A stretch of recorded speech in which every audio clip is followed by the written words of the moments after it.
Mean राशि वालों, मित्रों, शनि की साढ़े साती चल रही है, आप ये जान रहे हैं। अब ऐसे में कुछ ऐसी गलती करेंगे तो ये 12 दिन का जो समय आपका बचा हुआ है वो आपको बहुत बड़े परेशानी में डाल देगा। ये 12 दिन का जो समय है यानी 29 मार्च तक, आज से 29 मार्च तक आपको थोड़े धैर्य, थोड़े समझदारी का परिचय देना पड़ेगा। आप ये समझ लीजिए। वैसे आप इस समय अन्य ग्रहों का सपोर्ट से बहुत लकी साबित हो रहे हैं। जी हाँ मित्रों, क्योंकि आप ही के राशि में सूर्य भी बैठे हैं, आप ही के राशि में बुध भी बैठे हैं, आप ही के राशि में इस समय राहु और साथ ही साथ आपके राशि में इस समय शुक्र भी मौजूद हैं। तो बन तो रहे हैं बहुत अच्छे योग, बहुत ही लकी आपको बना रहा है, क्योंकि आप ही के राशि में इस समय ये 4 ग्रह मौजूद हैं, जिससे आप बहुत लकी साबित हो रहे हैं। लेकिन इसके बावजूद भी जहाँ तक इस समय बात शनि की है, शनि की साढ़े साती की है, तो शनि अपने आप में बहुत ही पावरफुल ग्रह माने जाते हैं। और शनि जो है वो आपके द्वादश भाव में बैठे हैं, और यहाँ से शनि की जो दृष्टि रही है वो द्वितीय, छठे और नवम भाव को प्रभावित कर रही है। दशम दृष्टि से नवम भाव और सप्तम से छठे और तृतीय से द्वितीय भाव प्रभावित हो रहा है। ऐसे में इस समय विशेष बातों का ध्यान 12 दिनों तक रख लीजिए, कुछ ज़रूरी बातों का ध्यान, क्योंकि आपके माथे पर शनि इस समय मौजूद हैं। यदि इन बातों का ध्यान रखेंगे तो बहुत अच्छी बात है। आपको जो 4 ग्रह एकदम से आपकी राशि में बैठे हैं, उसका जो प्रभाव, उसका जो लाभ आपको मिलेगा, आपकी किस्मत चमकाएगा। वरना यही शनि आपको प्रभावित कर देंगे यदि शनि को आपने कंट्रोल नहीं किया। क्योंकि पिछले साल यानी वर्ष 2024 का जो समय रहा है और अब तक का जो समय रहा है 24 से अब तक, वैसे तो 2.5 वर्ष तक शनि की साढ़े साती का प्रथम चरण का पीरियड होता है, लेकिन उसमें कुछ विशेष ऐसे समय होते हैं, पूरे 2.5 वर्ष आपको परेशानी झेलनी नहीं पड़ती है। शनि की साढ़े साती के दौरान इंसान को पूरे 2.5 वर्ष परेशानी झेलनी नहीं पड़ती है। कुछ ऐसे समय अचानक से आ जाते हैं जिसमें आपके डिसीजन जो होते हैं वो गलत साबित होते हैं। आप कुछ अचानक से डिसीजन ले लेते हैं, या कहीं ना कहीं कोई कोई ऐसे डिसीजन जो गलत साबित हो जाते हैं। आप यही कारण से बहुत बड़ी मुसीबत में फंस जाते हैं। आपको दिखता कुछ और है और होता कुछ और है, आप करते कुछ और होता कुछ और है। इसलिए ऐसे समय में कुछ विशेष बातों का ध्यान आपको रखना चाहिए, जो हम आपको 12 दिनों के बारे में बताने जा रहे हैं।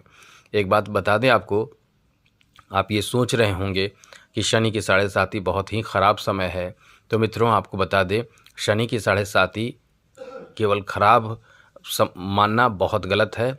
शनि की साढ़े साती के दौरान आपको रिजल्ट मिलना शुरू हो जाता है। अब ये रिजल्ट पॉजिटिव भी होता है, नेगेटिव भी होता है। तो रिजल्ट कर्म का मिलता है। यदि आपने शनि की साढ़े साती से पहले बहुत मेहनत किया है किसी चीज़ को प्राप्त करने के लिए, जैसे जॉब को प्राप्त करने के लिए बहुत मेहनत किया है, लेकिन उससे पहले बहुत समय गुजारा है, आपको सफलता नहीं मिला है, तो वो सफलता इस समय प्राप्त होने लगता है। ये शनि की साढ़े साती इस मामले में आपको बहुत लकी बना देता है। वहीं यदि शनि की साढ़े साती चल रही है और आपको नुकसान हो रहा है, तो ये आप मान कर चलें कि आपने पहले शनि की साढ़े साती से पहले और शनि की साढ़े साती के दौरान भी आपने कोई गलती की है, कोई ऐसा कार्य किया है जिससे शनि का निगेटिव प्रभाव अब आपको प्रभावित करना शुरू कर दिया है। तो इससे आपको यानी शनि की साढ़े साती के दौरान इंसान वही परेशानी भुगतने लगता है। तो इसलिए आपको अपने कर्म पर, कहते हैं कर्म अच्छा करना चाहिए, कर्म पर भरोसा रखना चाहिए। किस्मत कर्म ही बना देता है। इसलिए आपको अपनी किस्मत पर भरोसा है, आप अपनी किस्मत को बेहतर बनाना चाहते हैं तो कर्म अच्छा कीजिए। क्योंकि आप जैसा कि जानते हैं कि शनि न्यायाधीश माने जाते हैं, तो आप गलती करेंगे तो उसका तो रिजल्ट गलत आपको देंगे ही शनि की साढ़े साती के दौरान। तो यही चीज़ है, अभी आपको थोड़े से समझदारी से क्योंकि शनि इस समय आपके द्वादश भाव में बैठे हैं और तृतीय दृष्टि से द्वितीय, सप्तम दृष्टि से छठे और नवम दृष्टि से आपकी किस्मत के भाव को देख रहे हैं। शनि जहाँ देखते हैं वहाँ बहुत ज़्यादा एनर्जी क्रिएट कर देते हैं, वहाँ बहुत ज़्यादा शनि का प्रभाव रहता है। ऐसे में इन 12 दिनों में आपको विशेष रूप से ये ध्यान रखना चाहिए, इन 12 दिनों में परिवार से संबंधित कोई भी विवाद नहीं होना चाहिए। हम आपको सलाह दे रहे हैं, एक अच्छी एडवाइस दे रहे हैं। कोई भी विवाद हो बिल्कुल भी ना करें, और विवाद जो भी यदि हो, यदि मजबूरी में आपको विवाद में पड़ना पड़ रहा है, विवाद में जाना पड़ रहा है, तो ये ध्यान रखिएगा एकदम अपने आप को कूल रखें। और आपकी तरफ से ये कोशिश होनी चाहिए कि झगड़े हो ही नहीं। झगड़े भी हैं, जैसे कहते हैं कि आग लगा हुआ भी है, तो उसे एकदम ठंडा अपनी तरफ से करें। आप ऐसा कोई तरकीब, ऐसा कोई बात रखें कि आपके घर के झगड़े को शांत किया जा सके, क्योंकि ये जो समय आपका है, आपके वाणी भी खराब होगा। आप कोई भी आपके प्रति कोई गलत बात कहे, आपको लगे कि ऐसा पूरी तरह से गलत है, तो आप एकदम गलत रिप्लाई ना करें। आप एकदम से प्रूफ करने की कोशिश में लग जाएंगे। जो भी हो, आप अपनी तरफ से कोशिश करें, फैमिली से संबंधित समस्या ना हो। दूसरी ज़रूरी बात मित्रों, इस समय आपकी वाणी खराब ना हो, क्योंकि आपके वाणी खराब होकर आपको बहुत नुकसान कर सकता है, आपके फैमिली को भी नुकसान कर सकता है।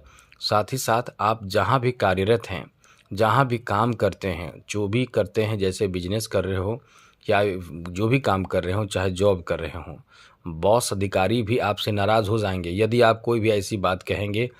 तो यह इसलिए वाणी पर एकदम नियंत्रण रखिए 12 दिनों तक, क्योंकि शनि का प्रभाव यहाँ बहुत ज़्यादा आपको प्रभावित करता रहेगा। दूसरी ज़रूरी बात, आप इस समय विशेष करके अपने स्वास्थ्य का ख्याल रखें। खान पान को लेकर ना तो देर करें और ना ही बाहरी ऐसे भोजन करें जो आपके स्वास्थ्य को लेकर नकारात्मक प्रभाव डाल सके। ये ध्यान रखिएगा, बाहरी और ऐसे चीज़ों से सावधान रहें जो आपको नहीं खाना चाहिए, जिसका परहेज़ आपको करना चाहिए। और साथ ही साथ खान पान का ध्यान रखें और वाहन चलाते समय, रोड क्रॉस करते समय पूरी तरह से सतर्क और सावधान रहें। इस बात का ध्यान आपको रखना पड़ेगा, क्योंकि आप देखिए आपका जो समय गुजरा है स्वास्थ्य को लेकर अच्छा नहीं रहा है। ये ध्यान आपको ज़रूर रखना चाहिए। साथ ही साथ आप इस समय विशेष करके कर्ज लेने से बचें। जी हाँ मित्रों, बिजनेस में, व्यापार में या कहीं भी किसी भी चीज़ में कर्ज लेने से बचें, वरना परेशानी आपकी बढ़ जाएगी। यदि आपने कर्ज लिया है तो कोशिश करें कि धीरे धीरे पूरा कर दें, लेकिन अब 12 दिनों तक कोई भी बड़े स्तर का कर्ज लेने से बचें। छोटे मोटे कर्ज लेने के लिए नहीं कह सकते हैं, जैसे आप ऐसा कर्ज लें जो आप लौटा सकते हैं, वो तो अलग बात है, लेकिन जो कर्ज आप लोन लेना चाहते हैं बड़े स्तर का, वो ना लें। और मुख्य रूप से एक बात यही कहेंगे कि रिस्क लेने से बचें, चाहे जो भी रिस्क हो। वाहन चला रहे हैं, तेज़ चलाने से बचें, जैसे ये भी रिस्क है। कोई भी इलेक्ट्रॉनिक से संबंधित कोई कार्य करें, ये भी रिस्की कार्य है। आप बहुत ज़्यादा किसी पर भरोसा कर रहे हैं, ये भी रिस्की कार्य है। तो कोई भी ऐसे कार्य आप ना करें जो आपके लिए रिस्क हो, जो आपको खड्डे में डाल दे, जो आपको परेशानी में डाल दे। तो इन सब बातों का ध्यान रखिएगा। बाकी सब कुछ आपके लिए बहुत अच्छा है, बेहतर है। अब आप ये कह रहे हैं कि बेहतर कहाँ है? जब हमने इतना बात बताया, आप ये सोचें कि बेहतर कहाँ है? बेहतर यही है कि बाकी जो 4 ग्रह आपके राशि में बैठे हैं, उनका प्रभाव आपके लिए बेहतर है। वो आपको बहुत लकी बना रहे हैं। वो आपको, यदि इन सब बातों का ध्यान आप रख लेते हैं, आप कंट्रोल कर लेते हैं, तो वो ग्रह आपको, आपकी किस्मत को भी बेहतर बना रहे हैं, भाग्यशाली बना रहे हैं। अब आप समझ सकते हैं कि हम कहना क्या चाहते हैं। तो इन सब बातों का ध्यान रखिएगा। तो अब आपको बता दें कि इन 12 दिनों तक एक काम ज़रूर करें। 12 दिनों क्या, आपको पूरे अपने जीवन में, खास करके जब तक शनि की 7.5 आती है, कम से कम इतने समय तक शनि के मंत्र ओम प्राम प्रीम प्रौम शः शनिश्चराय नमः, इस मंत्र का शाम के समय सूर्यास्त के बाद जाप ज़रूर करना चाहिए। ये आपको बहुत ज़्यादा राहत देगा, लाभ देगा, बहुत लाभ देगा, हमेशा लाभ देगा। और यहाँ तक कि आपके जीवन में बड़े परिवर्तन भी कर देगा, क्योंकि ये शनि है। शनि जब किसी पर प्रसन्न हो जाएं तो उसके डूबती नैया को भी पार लगा देते हैं। बहुत पावरफुल ग्रह माने जाते हैं। तो आप समझ सकते हैं। आज के लिए इतना ही। चैनल को सब्सक्राइब रखिएगा ज़रूर। जय माता दी, राधे कृष्णा, ओम नमः शिवाय।